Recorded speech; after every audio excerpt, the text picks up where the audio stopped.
Good evening, beautiful woman. Welcome to Isaya's Inspiring Evenings, a podcast full of goddess stories, witches' secrets, colors of women and fairy seasons to integrate serenity, abundance, joy, and magic into your life. This is episode 49, the TooMuch Woman Travels in Time, episode 9, Lessons about Sex, Self-Love, and Energy Orgasms. I am Isayabelle, Creatrix, magical pragmatic inspiration mentor, tech goddess teacher, and traveling priestess. And this podcast aims to accompany you for peaceful and inspiring evenings. Isaya's Inspiring Evenings is published very irregularly, and you will find more information and the references I am talking about on the website isayabelle.com. Subscribe to the podcast on the platform of your choice to be informed of the publication of each new episode. If you like this podcast, you can support it by leaving stars, blue thumbs, and reviews on whatever platform you listen to me. Lessons about sex, self-love, and energy orgasms. Picture this. South of France, a remote hamlet, August 2005. I am 38 years old.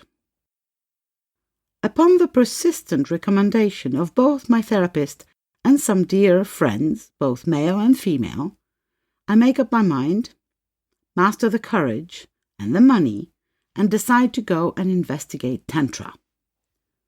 Let me rewind a tiny bit and give you a definition of Tantra.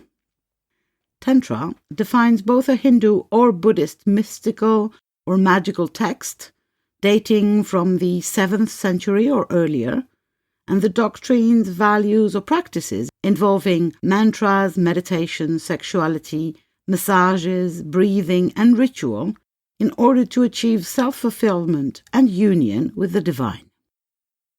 Tantra dates back more than 5,000 years. In Sanskrit, the word Tantra means woven together.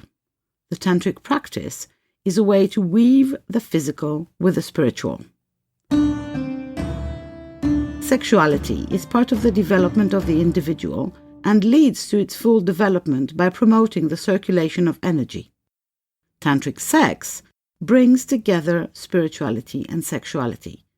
It isn't about sexual pleasure, but more about celebrating your body and feeling heightened sensuality. The practice intertwines spirituality, sexuality, and a state of mindfulness. It may be experienced alone or with a partner.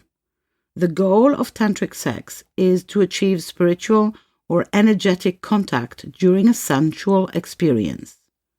This practice is slow, and the aim is not always to achieve orgasm. Pleasure reaches the whole body, not just the genitals. Instead, it's about feeling a connection either to your partner or to yourself that is both intense and enlightened. Tantra has a sacred dimension, reached by the fusion of the masculine and the feminine, represented in Hindu temples by Shakti and Shiva.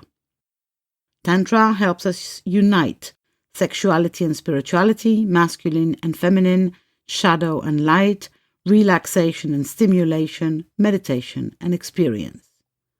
Tantra is thus a catalyst for transcending duality through love, and it unifies all that is divided, creating wholeness and healing. Tantric practice offers awareness of our fundamental unity, body and mind, in relation to the universe at all times and in all areas of life. This approach involves learning about our double polarity, masculine and feminine, and accepting our entire reality with its shadows and lights. Tantra is a way of expanding human consciousness. In the West, the word Tantra has wrongly become synonymous with sexuality. The Tantric vision is way vaster, though, since it extends well beyond the fields of love and sexuality, apprehending in a global vision psyche, heart, and spirit, but also the universe and all its mysteries.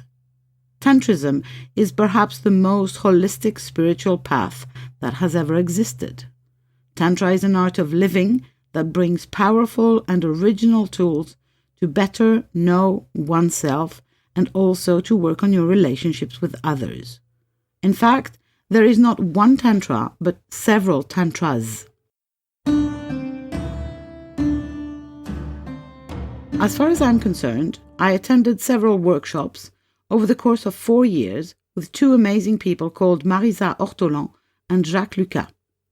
Both are deeply experienced psychotherapists on top of being tantrikas, practitioners of Tantra, and workshop facilitators. Their version of Tantra is imprinted with the exploration of the unconscious and psyche and of our beliefs, habits, and emotional difficulties. This way broader approach encompasses way more than sexual disorders or pleasure issues, and digs deep in order to help the participants achieve a new way of being, more intense, more serene, more true, freed from the dictatorship of the mind, and aims to open students to incarnate spirituality, to put spirit in matter in the body. With them, I studied and practiced Tantra in single-sex groups. Women groups can be such a lovely space and such a challenging experience. As an individual in mixed-sex groups, and as a part of a couple in couples groups. I have to say, if I was to be asked what is the most profound, life-changing, destabilizing, and meaningful experience I've had in my life, Tantra would be it without a doubt. When you find yourself naked, in all senses of the term, in front of a bunch of strangers, whether same-sex or opposite sex, when you're supposed to talk about your body, about your emotions, in that state of nakedness and rawness, it changes you. It changed me, forever. 4 years of nakedness. At the beginning, I was so fully convinced that there was no way I could do it.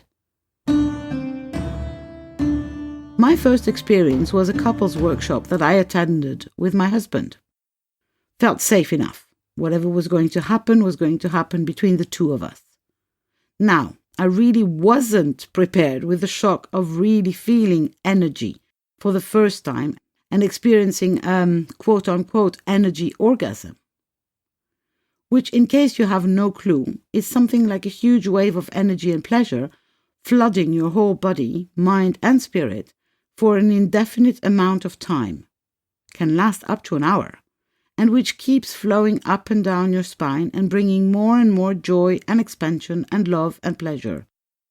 It's like a never-ending roller coaster of delight, love and fulfillment in all your body. And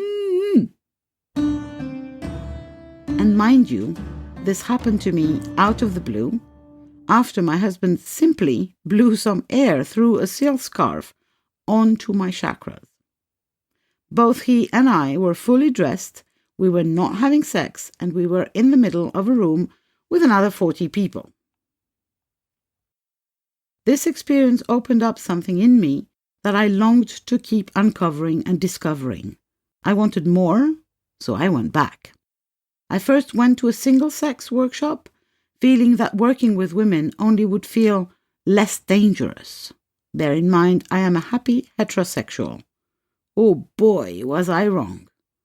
There we were asked in the most respectful way to undress and show our bodies to one another while actually discussing how we felt about that body. So many layers of shame, of difficult memories and emotional blocks were destroyed in an instant by this experience of sharing with my sisters and finding them open-hearted, accepting, and having so much resemblance to me. In fact, one characteristic of my tantric adventures was the rapidity with which things happened. Walls fell and blockages were lifted. Because when I agreed to be stripped bare, to be fully exposed, shadows and light, shame and love, guilt and joy, I could reconcile my whole self and fully be me in an instant. Please also do understand that this wasn't some theoretic woo-woo only in my head stuff. Tantra is a practice, an incarnated one, that reunites part of the self and brings together all aspects of my being, body, mind, and spirit. I want to stress how much of this was made possible because of the way the workshops were organized and facilitated, with sequences of varied practices, dance, meditation, rituals, mantra singing, sensual experimentation, group coaching, all intertwined with the beautiful setting of the hamlet the workshops took place in, the gorgeous food and time off to integrate, have fun and talk it over with fellow participants. I also want to stress how much gratitude I have for myself, who agreed to be open to that level of intimacy and vulnerability, who was okay to be exposed, words and all, for everyone to see, unprotected by clothes, masks, or the personas we wear in society. I gave myself permission. No, I gave myself the order to get over myself and just do it. I wasn't going to spend all that money and bypass the deep end of the pool, avoid the challenging part of the experience. If I was going to do it, I was doing it fully. I dared myself to get all in, to leave my complexes and objections and fears at the entrance of the room and go for it. And I did. So proud of me for that. A year after, I dared even more and went to a mixed-sex tantra workshop as an individual without my husband. Oh, and let me be clear, the ethics of the facilitators were very, very clear. We were asked to comply a very strict set of rules and guidelines which included no intercourse during the live sessions. These workshops were not giant orgies. Some people did have sex, hey, grown-ups are allowed, but never during the sessions. And anyway, the workshops weren't about that at all. Back to my mixed-sex experience. Now this was the profound, life-altering one. It changed me so deeply. After that workshop, I could not believe my own bullshit anymore. After that workshop, I could not believe my own lies and limitations anymore. Something in me had been cracked open, never to be closed again. Something in me was lost, something in me was found. I started seeing, like really seeing and feeling in my body, the magic in human beings and my own magic. I saw beauty in me. I saw beauty in everyone. I was feeling the love, the universal, unconditional love for myself, for others, for the whole freaking planet. And it felt freaking good to be united, to be whole. To finally accept the wholeness of me with all my flaws and my amazing qualities, and feel that deep acceptance in my body. It also felt amazing to understand energy, the chakras, and all those things that had been mere concepts until then. It felt so good. I felt so good. So I went back. Again and again. I actually became an assistant for the facilitators and helped with the organization at some point. And along the way of the many workshops and the many encounters and the many discoveries and the many beautiful instants and the many demanding and crazy hard moments, along that way I found myself. And I began loving myself truly. I began feeling comfortable with vulnerability, nakedness, with my body, with my emotions, with my shadows and my lights, with intimacy and profound honesty. It took me 4 years of nakedness to get here. 4 years of going so far out of my comfort zone that I couldn't even remember where it stood.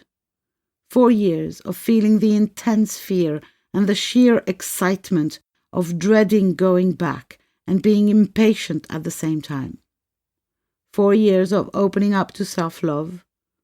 4 years of absolute joy. 4 years that changed me in more ways that I can explain or even understand. Now let me specify that this is not a 4 years and you're done experience.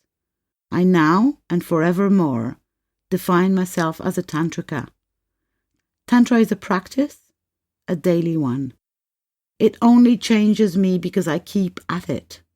Every day I remind myself to be true to myself, to be vulnerable, to be authentic in my private life, in my professional life, everywhere. Every day I remind myself that I am enough, that I am worthy, that I am lovable, that I am loved. So many connections to the work I do today. Working with women who need these reminders too, helping them shine in the online space in all their brilliance and authentic vulnerability. Yes, Tantra is a practice, a lifestyle and a path, one I am proud, delighted and fortunate to walk every day. Oh, and yes, it also brings a lot more fulfillment in the sex department. I would be so happy to hear you about all that. Thanks in advance for your comment. So much for today. See you soon for my next online adventures. Until then, I send you love, light and gratitude. Isaya. That's it for this episode. The next one is still in creation. Thanks for listening, and don't forget, if you want to support this podcast, share, subscribe and leave stars, blue thumbs and a review on whichever platform you listen to. If you want to be accompanied in the change processes that life offers you, if you want to participate in the awakening of feminine energy in the world, live your life as a goddess, know the secrets of witches, and apply the rituals of fairies in your daily life, contact me on my website, isayabelle.com. You can also subscribe to my newsletter to be informed of all the news in the real and virtual world of Isayabelle.